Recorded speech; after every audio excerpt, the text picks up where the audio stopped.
Hello, আসসালামু আলাইকুম বন্ধুরা, সবাই কেমন আছেন? আজকে নিয়ে এসেছি খুবই সহজে কিভাবে ঘরোয়া পদ্ধতিতে রান্না করা যায় মুরগির কোরমা, খুব অল্প মশলা দিয়ে। তাই আজকে দেখাবো। ভিডিওটা একটু লং হয়েছে, ধৈর্য সহকারে দেখবেন। আমি আলুগুলি এভাবে কেটে নিয়েছি, কেটে তেল আর ঘি দিয়ে এটাকে ভেজে নিচ্ছি, কারণ কোরমাতে ঘিয়ের পরিমাণটা একটু বেশি লাগবে। সেই জন্য একটু ভাজার সময়ও আপনারা চেষ্টা করবেন ঘিটা দেওয়ার জন্য, আর না দিলেও চলবে, সবার ঘরে তো আর ঘি থাকে না। এই দেখুন, আমি এইভাবে লাল লাল করে ভেজে নিয়েছি আলুগুলো, শুধু লবণ দিয়েছি।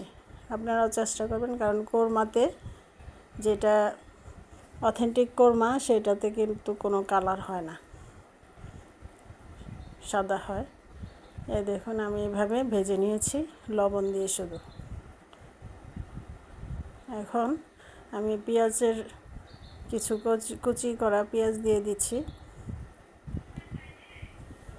সামান্য পরিমাণ মশলা লাগবে, বেশি কোনো মশলা লাগবে না, ঘরোয়া মশলা যেগুলি সেগুলি লাগবে। এখন আবার ওই তেলটার মধ্যে আবার দিয়ে দিলাম 2 চামচ পরিমাণ ঘি।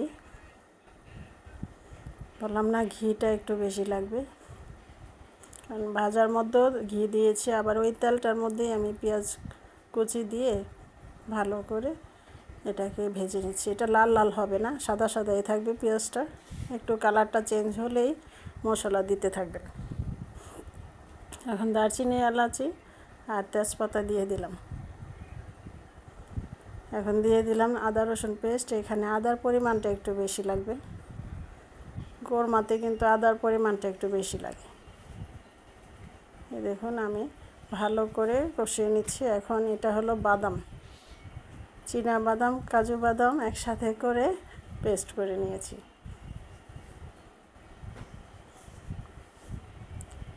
কারণ বাদামটা দিলে ক্রিমি ক্রিমি ভাব আসে।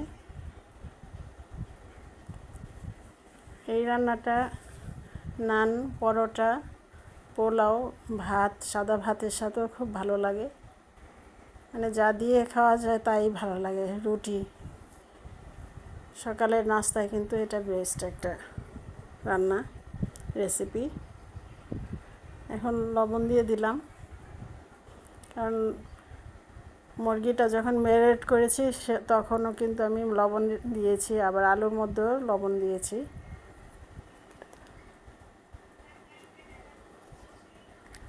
এই দেখুন, আমি মুরগিটা কিন্তু আধা ঘন্টা আগে ম্যারিনেট করে রেখেছিলাম, টক দই, লবণ দিয়ে তারপরে এটাকে ম্যারিনেট করে রেখেছি আধা ঘন্টার জন্য। এখন মুরগিগুলো দিয়ে দিচ্ছি। এখানে এই তেলটার মধ্যেই মুরগিটা ভাজা হবে, আলাদা করে ভেজে নিচ্ছি না।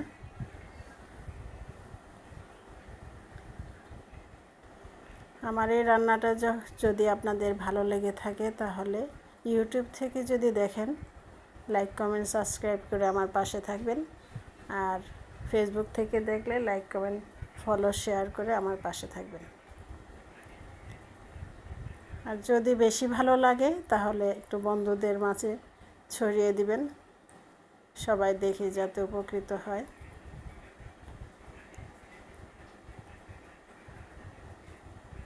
এই দেখুন, এভাবে লাল লাল করে ভেজে নিয়েছি।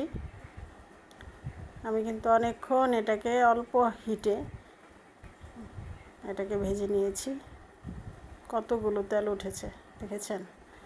এখন এই যে ভেজে রাখা আলুগুলো আবার দিয়ে দিলাম এই মাংসটার সাথে, কারণ আলুগুলো কিন্তু হাফ সিদ্ধ হয়ে গেছে। এখন আলতো হাতে সবগুলো আবার ভালো করে নাড়াচাড়া করে উলটপালট করে দিচ্ছি। ভিডিওটা একটু ধৈর্য সহকারে দেখবেন, আর যেভাবে রান্না করছি এভাবে রান্না করার চেষ্টা করবেন। ইনশাল্লাহ সবাই আপনার প্রশংসা করবে। এই দেখুন,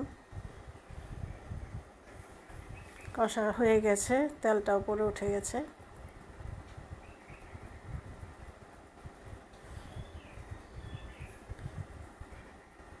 আর কে কোথা থেকে এই ভিডিওটা দেখছেন আমাকে কমেন্ট করে জানাবেন প্লিজ। এখন আমি দুধ দিয়ে দিব।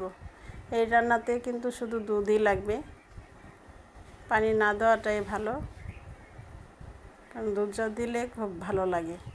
কারণ কোরমা তো, কোরমার মধ্যে যত দুধ দিতে পারবেন ততই ভালো লাগবে। আমি লিকুইড দুধটা দিলাম, আপনারা গুঁড়া দুধও দিতে পারেন, গুঁড়া দুধটা দিলেও খুব ভালো লাগে।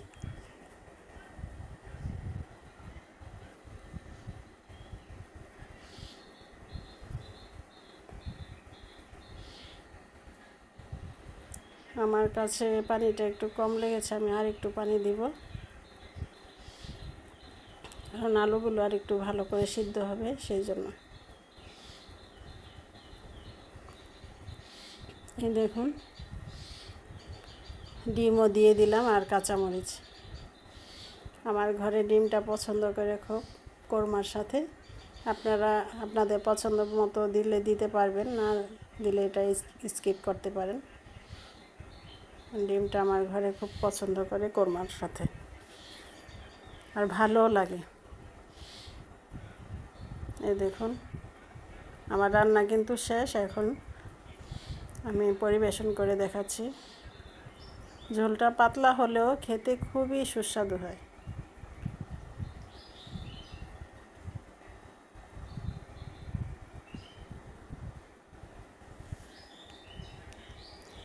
তো কেমন লাগলো ভাই বোনেরা একটু কমেন্ট করে জানাবেন। আর কে কীভাবে রান্না করেন এই কোরমা অবশ্যই জানাবেন। বিশেষ করে নতুনদের জন্য আমি রান্না করে থাকি, নতুনরা যাতে খুব সহজে ঘরোয়া পদ্ধতিতে রান্না করতে পারে, আমি সহজ পদ্ধতিটাকেই দেখাচ্ছি। এই দেখেন কেমন হলো একটু সবাই জানাবেন। এতক্ষণ পর্যন্ত আমার ভিডিওটা ধৈর্য সহকারে দেখার জন্য সবাইকে অসংখ্য অসংখ্য ধন্যবাদ। আজকের মতো খোদা হাফেজ।